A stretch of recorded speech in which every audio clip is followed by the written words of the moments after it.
Everyone, and welcome to the Home Energy Efficiency training video.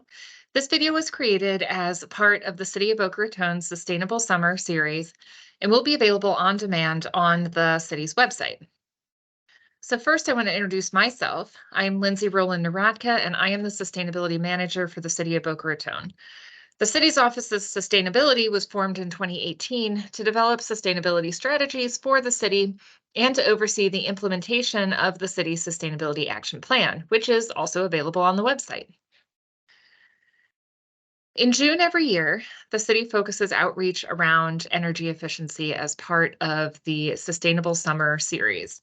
Energy efficiency is one of the major goals of the city's sustainability program. So, one of the reasons that energy efficiency is an important part of the sustainability plan is the impact of energy use on the environment. In 2021, the City Council joined the city's Race to Zero. As part of that commitment, the city is agreeing to reduce greenhouse gas emissions by 63% by 2030 and reach net zero before 2050. Building energy use accounts for nearly half of the city's measured emissions. 21% of emissions are from residential properties. What this means is that we cannot reach our goals of net zero without the help of our residents. Energy efficiency offers benefits to you, our resident, in addition to helping the city meet sustainability goals. A more energy efficient home lets you do everything you need and want to in your home: run appliances, computers, entertainment systems, and keep a comfortable temperature while at the same time keeping your monthly energy bills low. This training video is going to help us achieve all of these goals.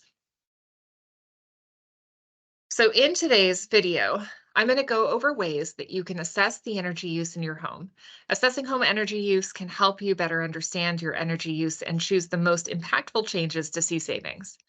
Next, we will go over low and no cost behaviors and upgrades. These include small behavior changes and inexpensive items that can go a long way towards saving energy. Next, we'll go over some of the bigger decisions and upgrades that can be considered when you're making larger changes in your home. And finally, we'll talk about some of the incentives and financial opportunities available to implement these changes. Some of these actions are specifically intended for homeowners, but if you rent a home or apartment, there are still great options in this training for you, so please stick with me. The behaviors and low-cost actions discussed today could save a typical household as much as $400 a year, and the incentives available could save thousands on larger upgrades. Because we cannot manage what we do not measure, we will be looking first at how to assess your home energy use and some of the tools available to help you do that. So, a good place to start is an overview of where energy is used in a typical household. This is typical energy use for a warm, humid climate, which we all know we live in. And not surprisingly, air conditioning is a major energy use in the Southeast. Heating is probably a bigger energy use in the northern part of the state than what we use here in Boca Raton. So, really, our next major use is water heating. Those top uses, water heating and air conditioning, which make up more than half of energy use, can be influenced by no cost behavior. So that's the good news, particularly if you are a renter and can't buy a new air conditioner or some of these other upgrades that we're talking about.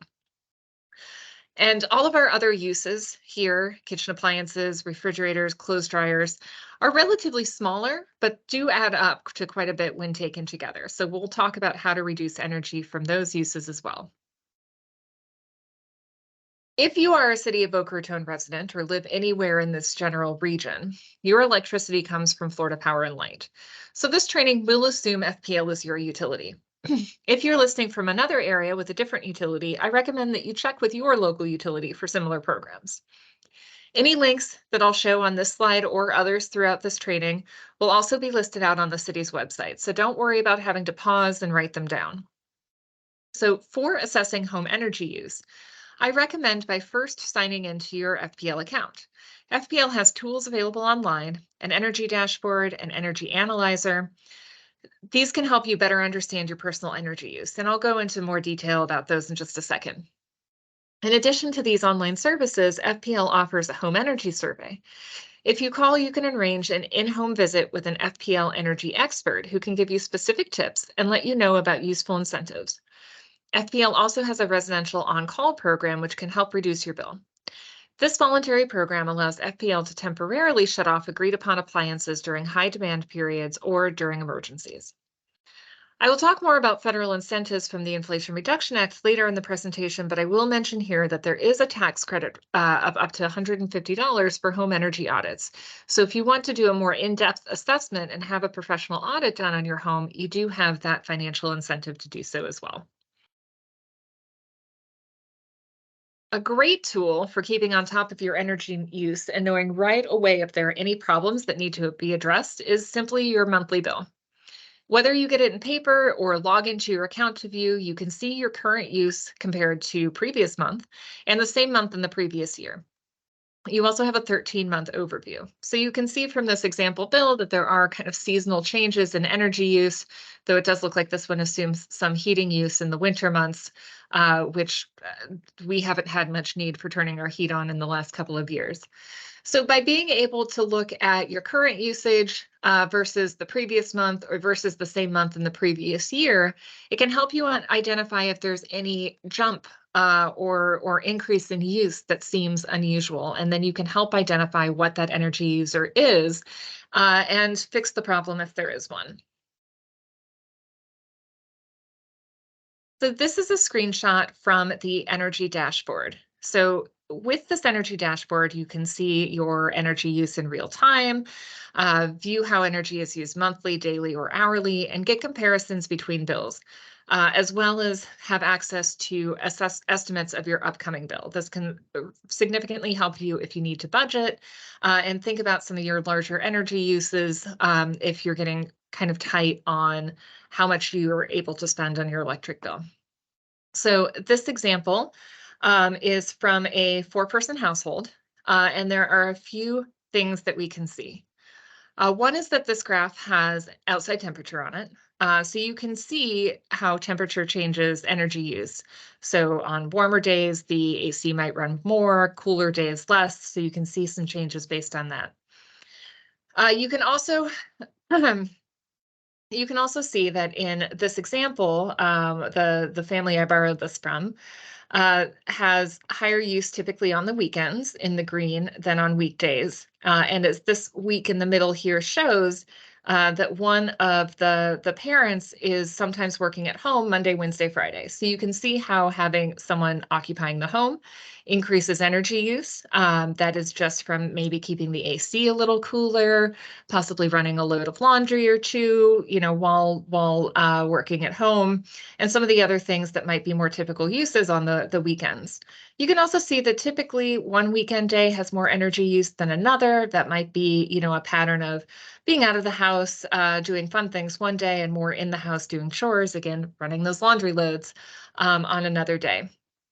Another thing interesting about this to note is that these dates in late March. This was Palm Beach County spring break. So it looks as though this family was perhaps out of town. And the interesting thing here is that there's sort of a base level of electricity usage, even when nobody is home. And we'll address that in a little bit as well, and what we call kind of the always on energy and the ways that we can possibly reduce some of that also. So the energy analyzer can provide even more information. So the first thing you want to do is take the energy survey. This is going to help the system personalize a little bit more. So, for example, this household took the survey and identified that they had an electric vehicle, and also gave estimates for the number of miles the vehicle drove per day, and whether or not the home charging was the primary place where the vehicle was charged, which in this case was yes. The family in this case has one person who has a commute to work, and they charge in their home overnight.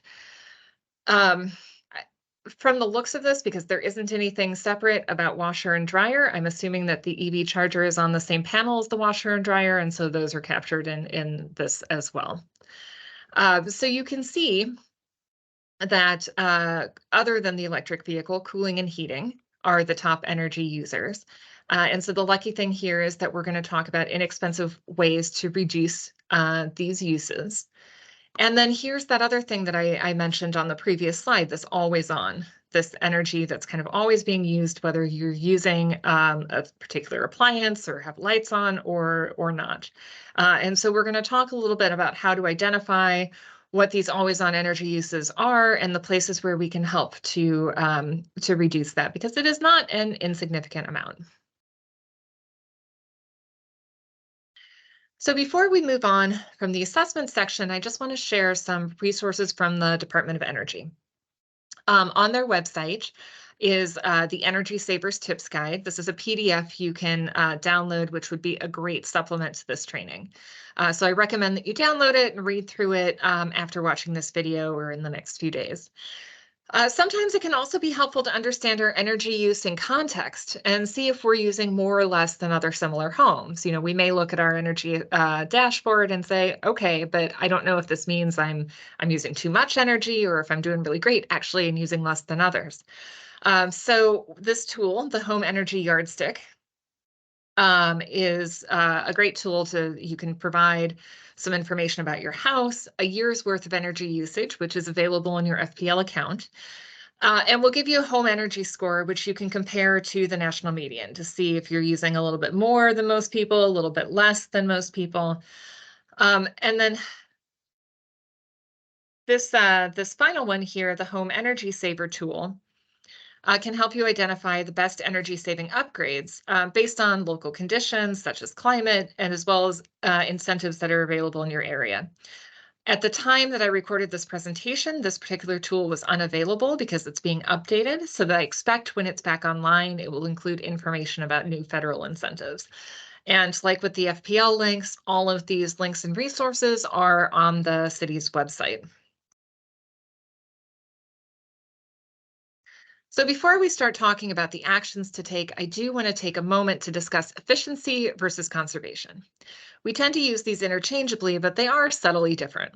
Efficiency is being able to do the same work with less energy. So typically it would apply to appliances or other technology that uses less energy to produce, for example, the same temperature, the same light output.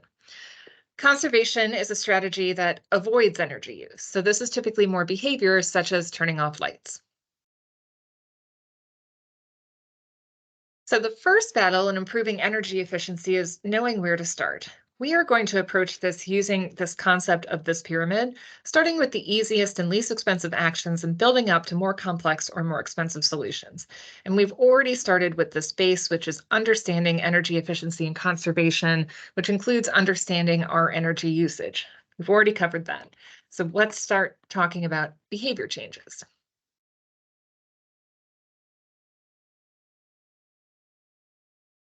So we are going to start with these behavior changes and our low-cost actions. So on this slide is a list of behaviors that can save you energy. I recommend that you pause here and really think about what you might already do, what you could start doing. Some of these we'll go into in more detail in a few minutes on future slides, but I do want to point out a couple of things that may be kind of new to you. First, here under freezer, it says keep full. A freezer or even a refrigerator is more efficient when it is full. So if you're like me, your fridge and freezer start to look a little empty at the end of the week once you've cooked everything from your last trip to the store. In this case, you can fill jugs with water to keep this full. Though make sure you drink that water or use it for something instead of dumping it out when you don't need it. I also want to point out that for many of the appliances, we're going to recommend full loads. But we don't want you to overload. An overloaded dryer, for example, might take a longer cycle to dry, and an overloaded dishwasher won't necessarily get things clean, perhaps requiring you to rewash some items. And this makes those appliances less efficient if you have to run them more. So the reason that we pick energy efficiency as our first topic of our Sustainable Summer series is because this is the time of year when suddenly we are all trying to figure out how to stay cool without spending a fortune. The best tip for saving energy on cooling is to get used to a higher temperature. In the summer, a good energy efficient temperature is 78 degrees Fahrenheit. And I can already tell that I'm probably losing some of you viewing with that temperature. It's a little high for some people. Any degree above your standard temperature setting will save you energy. So if you normally cool to 74, try out 75 or 76. A great tool to make a warmer room feel cool is to use fans. Just remember that fans cool people, but they don't actually change the temperature in the room. So there's no benefit to leaving a fan on in an unoccupied room. So remember to turn them off. If you have a room that tends to get really warm in either the morning or the afternoon because of direct sun hitting the windows, you can close curtains on those windows at that time to keep the room from heating up. You don't have to keep them dark, keep the room dark all day. I accuse sometimes my family of living in a cave. You can open them up and let sunlight in, but when you have those times when the sun's hitting it directly and you get all that heat gain, the curtains can be a really efficient tool.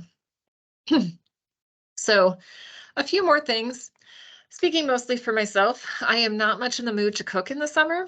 And on top of that, using the oven and stovetop can really heat up your house, causing your AC to have to work harder. So, some tips to help would be using small appliances such as a slow cooker, pressure cooker, air fryer. These appliances, as well as microwaves, are very energy efficient and don't heat up the room. When you do use your stove, make sure you cover pots and pans with lids. This gets the water to boil faster, actually. And try to plan and prep so you can cook multiple things at once to reduce the number of times you have to heat up your oven. We'll talk more about always on or vampire loads, but the TV is a major culprit. Make sure you shut off entertainment systems entirely when you're done with them at the end of the day. Now, I don't personally have a pool, so I'm not up on all the ins and outs of pool energy saving tips, but there are a couple listed here that you can try out. I'm assuming no one's heating their pool in the summer, but consider altering your pumping schedule or switching to a solar pool heater to try to reduce some of the energy associated with that pool. And remember, if you have any appliances that have an eco setting, use them. That is what they are there for, to save you water and energy. So the water heater is next only to your air conditioner as the hardest working appliance in your home. Step one for having a more efficient water heater is to check the temperature settings. The ideal temperature for both energy efficiency and safety is 120 degrees Fahrenheit. Hot showers are a big hot water user, so a shorter shower saves not just water, but also energy. Most modern detergents and washing machines are formulated and designed to get clothes clean in cold water. So run your loads in cold, even though it's likely not what your parents or grandparents taught you to do. Make sure your washers are only run when they are full, but remember, don't overfill. And this is counterintuitive for a lot of people, but using your dishwasher is actually a lot more efficient, both for water and energy, than washing dishes by hand. Just make sure that you turn off the heated dry option and allow dishes to air dry. Now, this is a concept we've talked around a little bit already in this presentation, but I want to take a moment to discuss it directly, and that is the water and energy nexus. This training is focused on energy efficiency, and we are going to talk more about water conservation in August, but I want to recognize that those two things are very closely intertwined. Water is necessary in energy production. So every bit of electricity that we use, for the most part, most sources of electricity require a lot of water to produce that electricity, whether that's thermoelectric power and cooling, hydraulic fracturing, hydropower, geothermal, or concentrated solar. All of these uses have high water intensity. At the same time, our use of water requires a lot of energy. It takes energy to extract the water from the ground, to treat that water to be potable, to deliver that water to our home, to then take our wastewater from our home and to the wastewater treatment plant and to treat it to the required levels for reuse.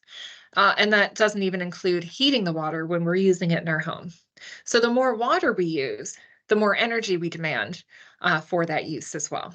So even though we're focusing just on energy, water is a big part of that as well.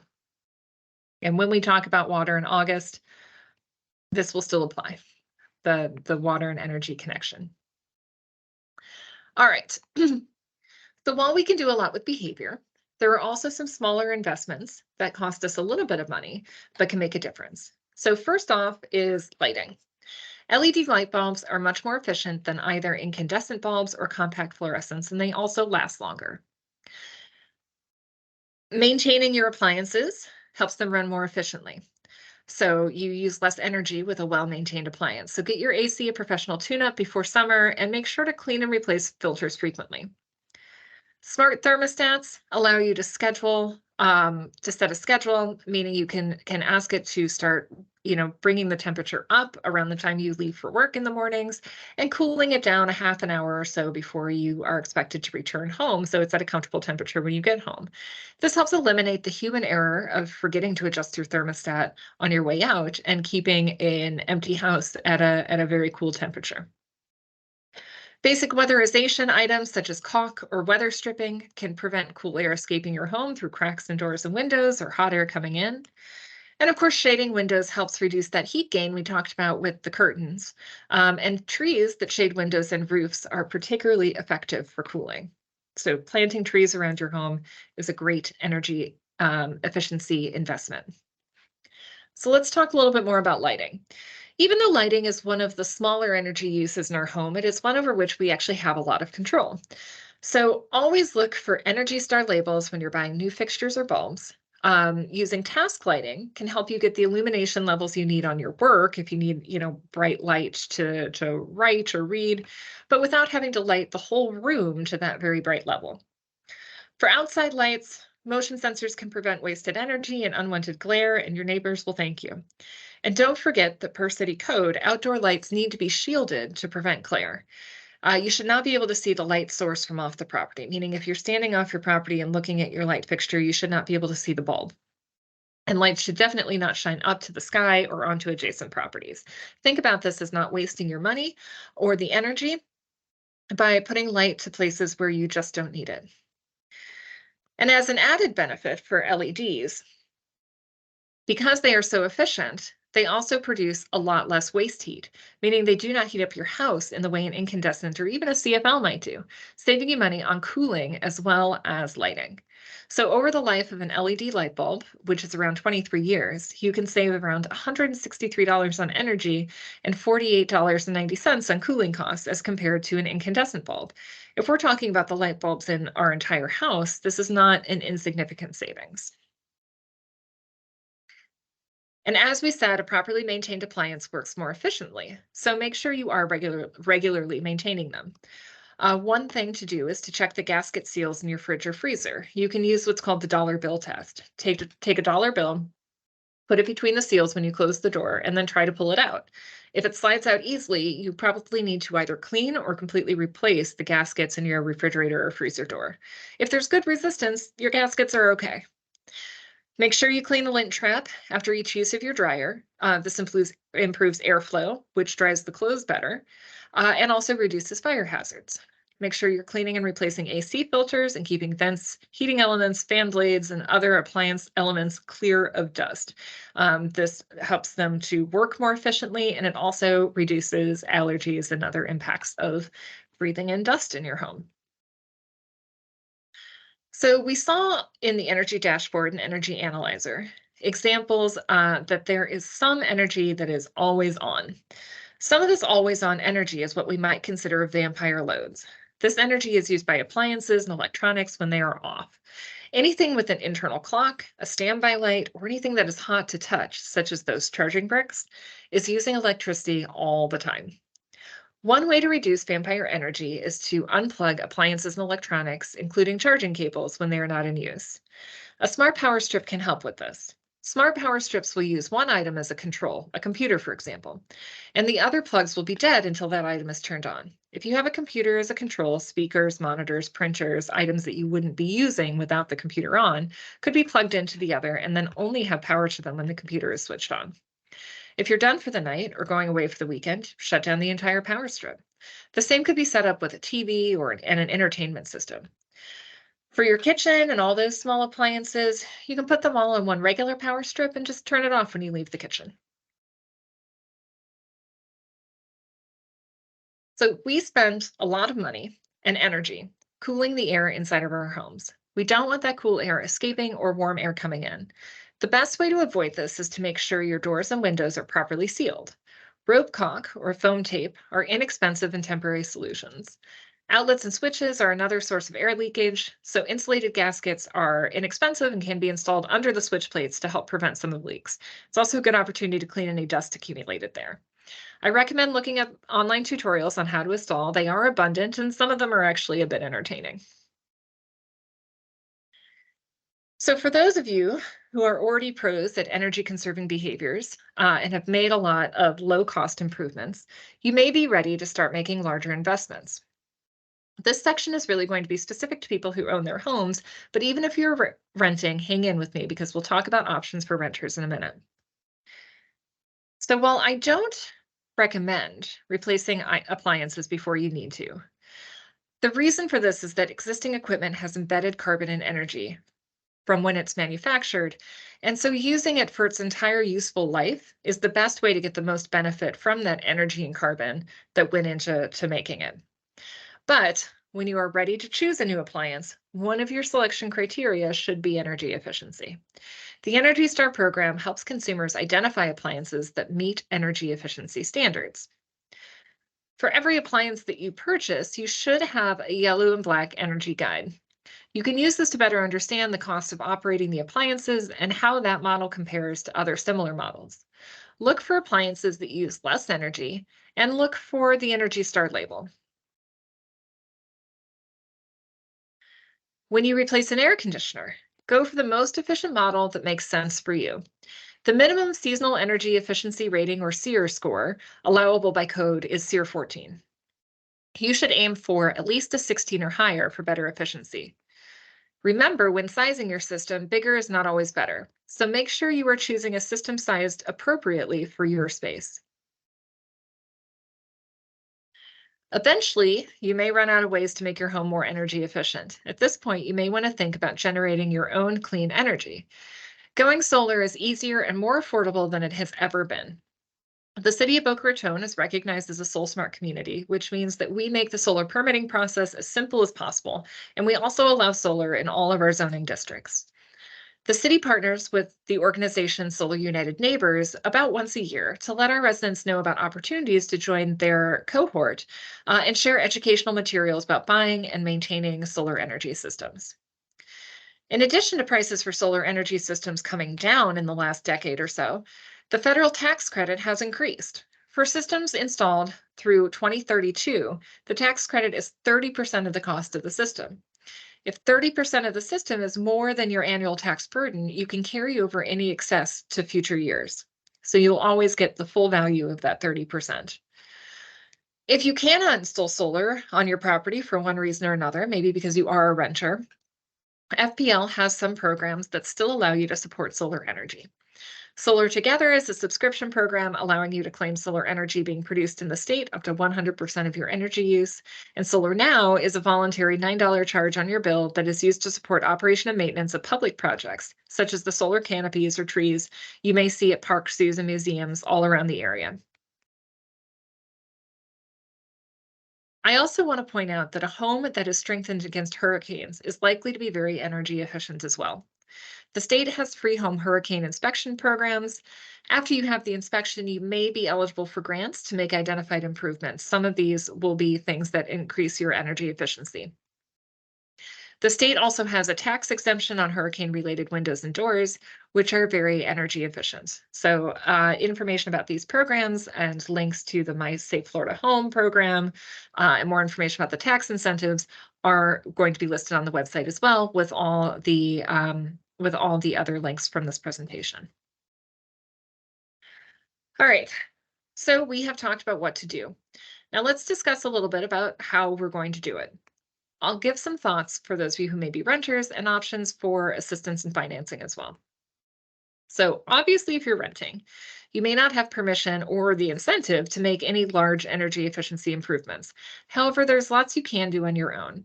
So first, make utility costs one of the things you ask about when choosing a rental home or apartment. Remember, all the behavior changes that can be done on a can be done in a rental property. You can turn off your lights, you can run the eco mode, you can take shorter showers.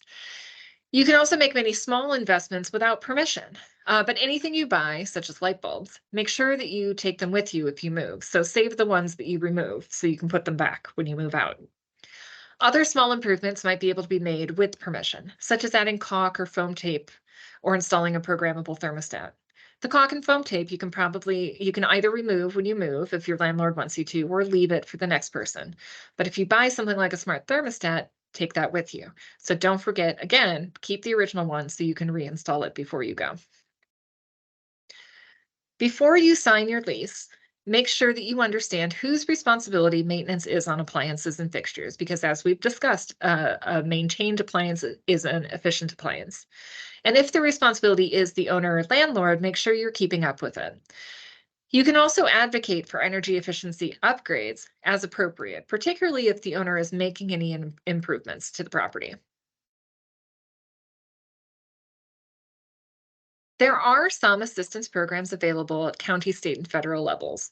For assistance programs such as LIHEAP, the Low Income Home Energy Assistance Program, and SELF, the Solar Energy Loan Fund, there are income requirements and assistance is available pending funding availability. There's a link here for more information, which is, again, listed on the city website. And if you are in need of immediate bill assistance, you can call 211 and speak to someone about options. The Property Assessed Clean Energy or PACE program is not income dependent. This is a financing option that allows you to pay back investments over time as a non-ad valorem assessment on the property tax bill. This means that if you sell your home and the energy efficiency improvements you made to it, the benefit of the upgrades and the debt transfers with the home. This is not the best option for everyone, so make sure you understand the program and other options before committing. So, still pretty brand new and very exciting are energy efficiency benefits found within the Inflation Reduction Act.